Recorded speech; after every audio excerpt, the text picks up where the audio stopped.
from Patriots camp. In the official press conference, Floyd Mayweather announced his final fight on September 12th, and he declared that Andre Berto is a very worthy opponent while taking a shot at Manny Pacquiao.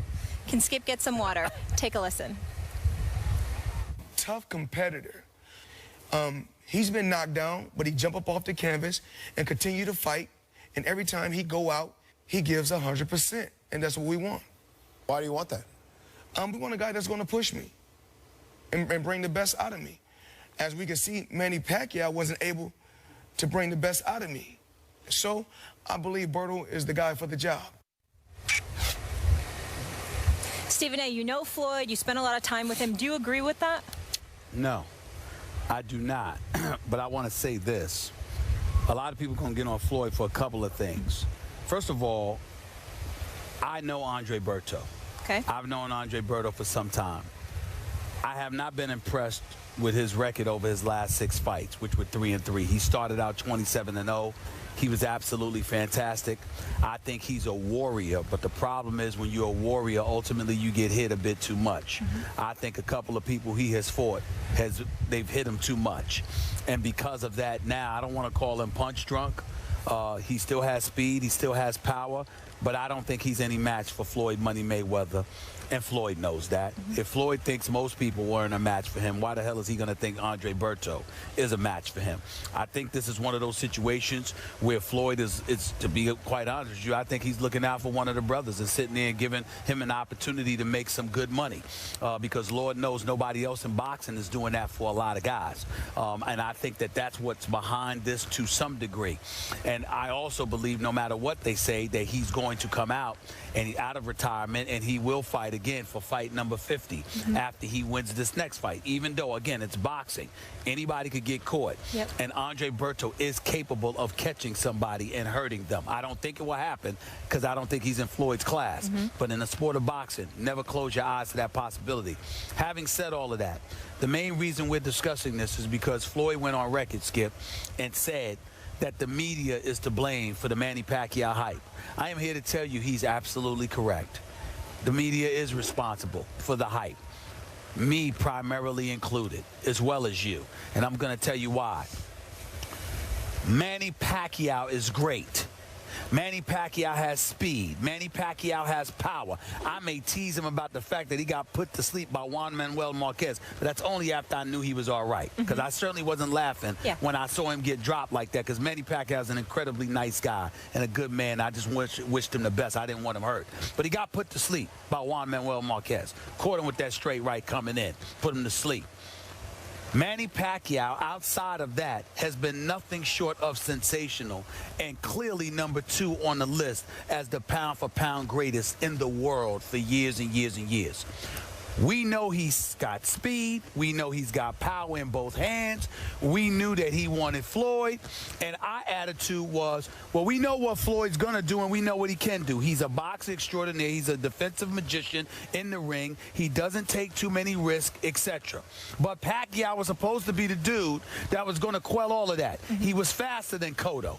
He was faster than Canelo Alvarez. He was smaller and considerably more elusive in a lot of people's eyes. So he was supposed to cause Floyd all of this problem. And on top of it all, because Floyd took his time about taking a fight, the Skip Baylesses of the world, Molly, was sitting up there calling him chicken flies, mocking him and disrespecting him and all this other stuff. There's only one me, so go ahead. That's right.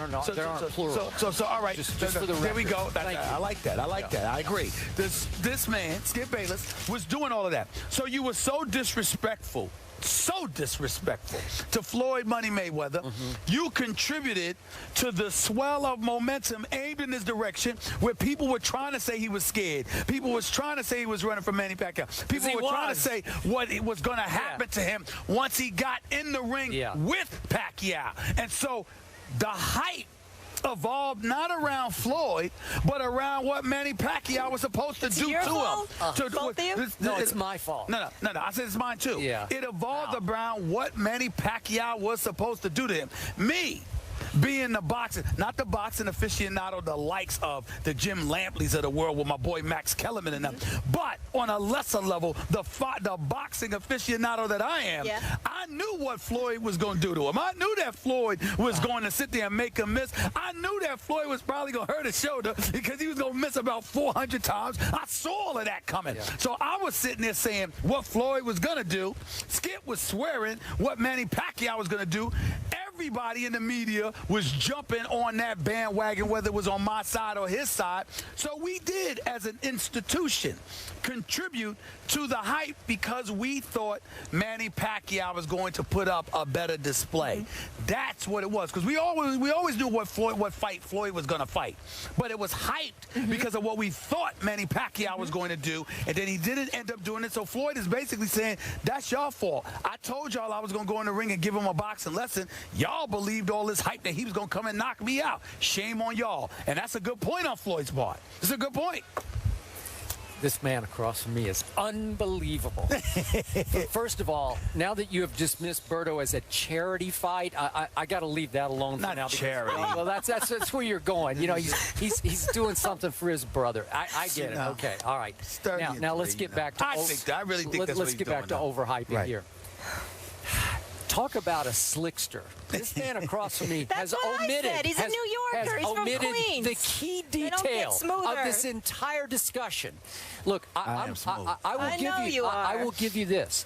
The media did overhype Manny Pacquiao because of what the media did not know going into the fight, which was that Manny had not sparred for the month leading up to the fight, and that he asked for an injection, a pain-killing injection, on the night of the fight because he had a torn labrum in his shoulder that would immediately require surgery. You omitted that key detail. So how can you say that the media was overhyping the ring record of Manny Pacquiao? Do I have to remind you? Did we overhype what he did to De La Hoya, even though you say De La Hoya was shot? And he had absolutely. But listen, he was just a flat-out dead man because that was a rout that night, and that was a boxing display that Pacquiao put on. Weight 145. Okay. Go ahead. What happened to Ricky Hatton at the hands of Pacquiao? Destroyed. All right. Destroyed. How about Miguel Cotto, a man that you have great respect for? I do. That was TKO in 12, and Cotto raved about Manny's power plus his speed, that he'd never encountered that much power plus speed in the ring. And then we start going to Clottey and Margarito, and remember Sugar Shane Mosley raved about Manny Pacquiao after that fight, after he got his butt beat. And then listen, Timothy Bradley, he lost twice. I don't care what you say. He lost twice, and he is a stud game fighter to me. And we agree there. He's the one. This is the man. You want to talk about you're in for a long night. You're going to be in for, and Floyd would have been in for a long night if he had taken Bradley in this fight instead of Berto. Bradley doesn't have power, but he can box, he can fight, and he can take a punch. He can take a I got a lot of respect for Timothy Bradley. And that first fight was the all-time robbery I have ever witnessed when they somehow gave it to Bradley over Pacquiao. But then, look, Juan Manuel Marquez, that was the fourth fight we're talking about. I have to remind you that Manny had beaten, they even called the first fight a draw, I have no idea. Yes. That was another robbery. But he had beaten him 2 previous times in fights 2 and 3. And then he was just bored. I got to fight this guy a 4th time because Floyd was a chicken. Floyd was running and running and running from Manny Pacquiao. So and he finally got shamed into having to do it for the sake of his legacy, because you even admitted you cannot retire with that big glaring asterisk on your record. Absolutely. Ran from Manny Pacquiao. So what, thank you God, Pacquiao tears his labrum before the fight. Okay, I want to see a real fight. I want to see a second fight. You say before the fight. I say he probably tore it during the fight. All those misses, probably swings. So that's why he didn't spar for the whole month. If I swing and miss 400 times, I'd hurt my labrum too. All right, that's fine. But now Floyd is sitting back, taking pot shots at Manny Pacquiao, saying, "Oh, he didn't push me to be my best." Yeah, Floyd, because you fought a one-arm fighter. Are you proud of that? Because I wouldn't be. I'd be ashamed of it. And if Floyd Mayweather Jr. does not rematch with Manny Pacquiao in fight number 50, he's going to be shamed again. He'll certainly be shamed from this position. I disagree. Let me tell you this. I believe that, and again, I'm on the record. Floyd cannot end his career fighting Andre Berto. That can't be your last fight on the books. And you know what? I don't believe he will. And I don't believe he will either. I think this, and I have no problem with him fighting Berto because it's a tune-up. If it's not a tune-up, that's an entirely different matter.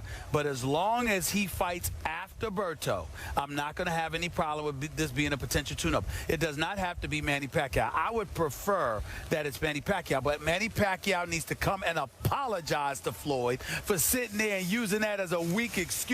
You ain't got no business. You showed up in the ring. You need surgery the next day, and it's not an excuse? Please. Are you kidding me? I'm not sure the surgery was the next day. I know that's what Bob Arum and probably Freddie Roach is saying, but I don't know that. Let me tell you something right now. I got no problems. And nobody, let me tell you something, you know anything about boxing, you're not going to have a problem with Mayweather fighting Canelo Alvarez or Cotto next instead of Manny Pacquiao. I got news for you. That's a mega fight. If he fights one of those two, stay the hell away from Triple G, Gennady Golovkin. Don't fight that boy. He's too big for you. Stay the hell away from him. But you're talking about Canelo or Miguel Cotto, absolutely, that would be a mega fight. And if you want to go to Macau and fight Manny Pacquiao, make sure you have folks that go to the doctor's office. Make sure that we see it on camera, the medical exams. We want to see the x-rays. We will. We want to make sure there's nothing torn, there's nothing sprained or strained. I'll hold them up. That's right. That's right. All right, we can do that. Just to be clear. 50-1. Please. Just to be clear, September 12th, I shouldn't be booking travel?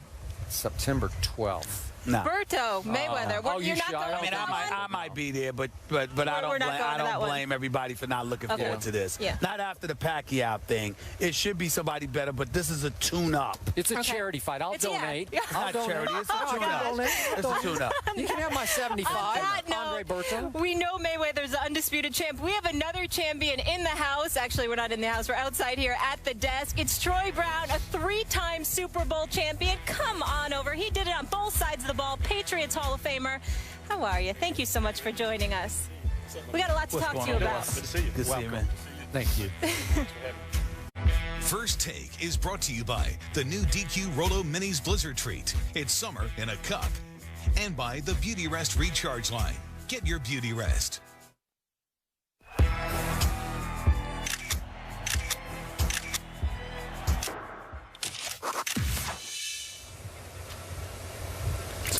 Devin McCourty won't be able to join us, but our next guest is a 10-year NFL vet. He led the Patriots last season with 8 sacks, but more importantly, he's now a Super Bowl champ. Defensive end Rob Ninkovich, thank you so much for joining us. That sounds nice. I like that. I figured you'd say that. I figured you'd say that. There's a good ring to it. A lot of hard work going into that one. So, again, I'm excited to add that to the resume.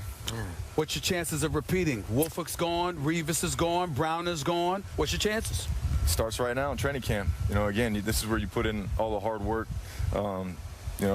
This is where it starts. When you put in those long days of training camp, put the pads back on. It feels good to be back out here with my teammates, and I'm excited. What's the mindset of the team right now with this whole Deflategate suspension hanging over the really issue? Just focus on what you can do. To be a better football player. For me, every day coming in, doing the best that I can to be a better football player. Even at year 10, I'm still learning, still trying to progress as a defensive end. And, again, for me, it's exciting that, all that stuff happened last year, but it's over with. And you really have to, close that book. That's over with, start a new book, and, it starts in training camp. All this Deflategate stuff, how much of a motivational factor do you think that's going to be for the team this season? Again, there's always motivating factors, for teams, and for my personal goals. I'm always motivated. Every year I'm motivated to go out there and play to the best of my abilities, and continue to carry on that Patriot tradition, which is playing good football and being a winning team. What do you see from Tom Brady right now out here on this practice field? Any different? Is he more gunned up than usual, or he's just same old Tom? Tommy's always gunned up. I mean, Tom is a tremendous competitor. No matter what he's doing, he's competing. He's trying to be the best at what he does. So, every day he comes out here and, he holds everyone to a high standard. And, that's what it's supposed to be like, holding everyone accountable. Troy Brown was just on our desk, and he described him as pissed. Is that fair to say? Again, like I said, Tommy is a tremendous competitor, and he's always competing, and he's always trying to be the best at what he does.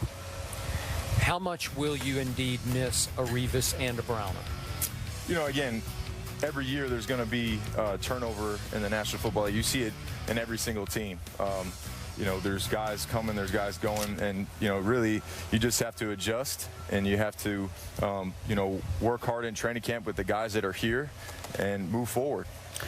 You know what? I think somebody's got a chance to knock y'all off. That's right. I said it. I said it. I said it. Right. I said it. Guess what? I'm looking at it. We were in Florida Park, New Jersey yesterday. I know they don't have. I know it's quarterback questions. Buffalo, New York, to a lesser degree Miami. But I think how tough it might be in the AFC East might be a little bit tougher than you're accustomed to because of the dominance that y'all have displayed. Won the last 6 AFC East titles. You know, there's always every Sunday is a tough football game. You know, every team in the league has tremendous football players.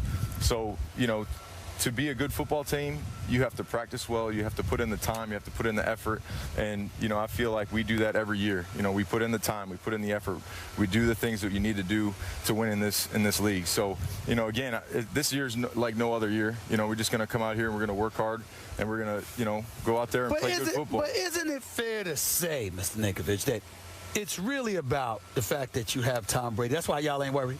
Isn't that fair to say? You know, again, Tom is a tremendous quarterback. I love Tom as my quarterback, and you know, again, he's going to compete. He's going to do like he always does, and that's beat Tom and play at a high level. Okay. Stephen A., this is the perfect New England Patriot. This is the perfect Belichick. That's right. He can you play. Adapted to the Patriot way. No. That's who he is. Beautiful. That's who he is. I'm not mad at him. You can just pepper him with questions all day long, and he will continue. Well, we're running out of time, so I can't. I wish I could. Because I got some questions about that defense. I'll be here all day. Come on now. Got to take it game by game. That's right. He can do One that. game at a time. That's what happens when you're a Super Bowl champion. Yes, congratulations again on that. And our tour is over, guys. Back in Bristol on Monday. I want to say happy birthday to our producer, Brian Bork. Thank you so much. How old is he, 50? Yeah. Is he 50? I think it's a milestone like one. I think it's Dirty 30. Yep, I put you on blast. Sorry there. All right, back from Bristol, ESPN2 on Monday. Thank you to the Patriots, the Jets, the Bills for having us, our little AFC tour. And thanks you to both of you gentlemen for being wonderful as always. Have a great weekend. Thank you for making it out here, man. Thanks, Appreciate man. it, man. Thank Thank you so much.